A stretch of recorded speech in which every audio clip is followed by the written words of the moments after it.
अस्सलामुअलैकुम मौजिज़ दोस्तों, आज हम जानेंगे अल्लाह के प्यारे नबी हज़रत मोहम्मद और एक ऊँट का वाक़या। हज़रत तमीम दारी रज़ी अल्लाह ताला अन्हो फरमाते हैं, एक दिन हम हज़रत मोहम्मद की बारगाह में हाजिर थे। अल्लाह के प्यारे नबी हमें नसीहत कर रहे थे। उसी समय एक ऊँट भागता हुआ आया और अल्लाह के प्यारे नबी हज़रत मोहम्मद के सर मुबारक के पास आकर खड़ा हो गया और आपके के कान में कोई बात कहने लगा, जिस तरह कोई इंसान किसी के कान के पास अपनी बात कहता है, लेकिन वो ऊँट अपनी जबान में क्या कह रहा है हमें समझ नहीं आया।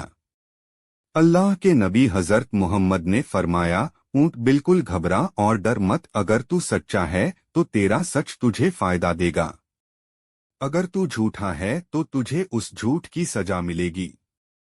बेशक जो मेरी पनाह में आ जाता है अल्लाह ताला भी उसे अमान दे देता है और मेरी बारगाह में आने वाला कभी मायूस नहीं होता। हज़रत तमीम दारी रज़ी अल्लाह ताला अन्हो कहते हैं, हमने पूछा, या रसूल अल्लाह सल्लल्लाहु अलैहि वसल्लम, ये ऊँट क्या कह रहा है? आप सल्लल्लाहु अलैहि वसल्लम ने फरमाया, इस ऊँट के मालिकों ने इसे ज़बह करके इसका गोश्त खाने का इरादा कर लिया था, तो ये उनसे भाग आया है और ये मुझसे मदद मांग रही है। हज़रत तमीम दारी रज़ी अल्लाह ताला अन्हो कहते हैं, हम सब अभी बातचीत कर ही रहे थे कि उस ऊँट के मालिक भी भागते हुए आए। जब ऊँट ने उनको आते हुए देखा तो वो दोबारा अल्लाह के प्यारे नबी हज़रत मोहम्मद के सर मुबारक के करीब खड़ा हो गया और आप सल्लल्लाहु अलैहि वसल्लम के पीछे छुपने लगा। उन मालिकों ने अर्ज किया, या रसूलल्लाह सल्लल्लाहु अलैहि वसल्लम, हमारा ये ऊँट 3 दिन से हमारे पास से भागा हुआ है और आज ये हमें आपकी बारगाह में मिला है। उस पर आप सल्लल्लाहु अलैहि वसल्लम ने फरमाया, ये मेरे सामने शिकायत कर रहा है। ये ऊँट कहता है कि ये तुम्हारे पास कई साल तक पलता रहा। जब गर्मी का मौसम आता तो तुम घास और चारे वाले इलाकों की तरफ इसके ऊपर सवार होकर जाते, जब सर्दी का मौसम आता तो तुम इस पर सवार होकर गर्म इलाकों की तरफ जाया करते थे, और अब जब ये खस्ताहाली की उम्र को पहुंच गया है, इसकी उम्र बढ़ गई, तो तुमने इसका गोश्त खा लेने का इरादा बना लिया है। उन्होंने अर्ज किया, खुदा की कसम या रसूलल्लाह सल्लल्लाहु अलैहि वसल्लम, ये बात बिल्कुल इसी तरह है जैसे आपने बयान की है।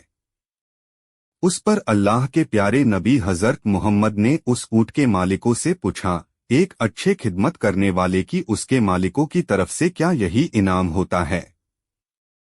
वो कहने लगे, या रसूलल्लाह सल्लल्लाहु अलैहि वसल्लम, अब हम ना तो इसे बेचेंगे और ना ही इसे ज़बह करेंगे।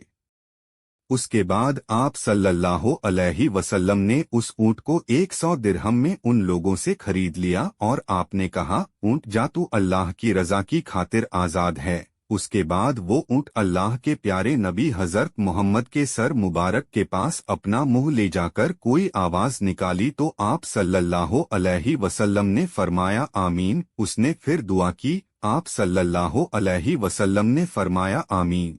उसने फिर दुआ की तो आप सल्लल्लाहु अलैहि वसल्लम ने फिर फरमाया, आमीन। उसने फिर दुआ की तो आप सल्लल्लाहु अलैहि वसल्लम ने फिर फरमाया, आमीन। उसने जब चौथी बार दुआ की तो आप सल्लल्लाहु अलैहि वसल्लम गमगीन हो गए और आपकी आंखों से आंसू बहने लगे।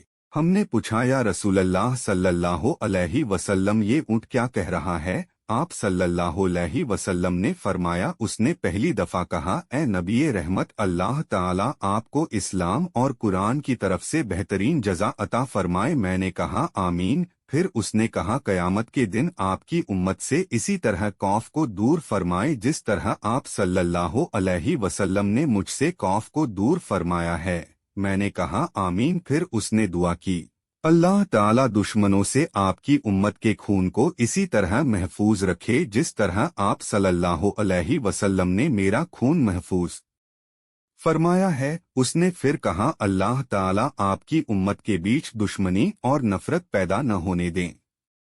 ये सुनकर मुझे रोना आ गया, क्योंकि यही दुआ मैंने भी अपने अल्लाह से मांगी थी। तो अल्लाह ताला ने 3 दुआ तो कबूल कर ली, लेकिन उस आखिरी दुआ के लिए अल्लाह ताला ने फरमाया, ए नबी रहमत, आप इस दुआ को न मांगे, मौजिज़ दोस्तों वीडियो अच्छा लगा तो वीडियो को लाइक करें और चैनल को सब्सक्राइब करें।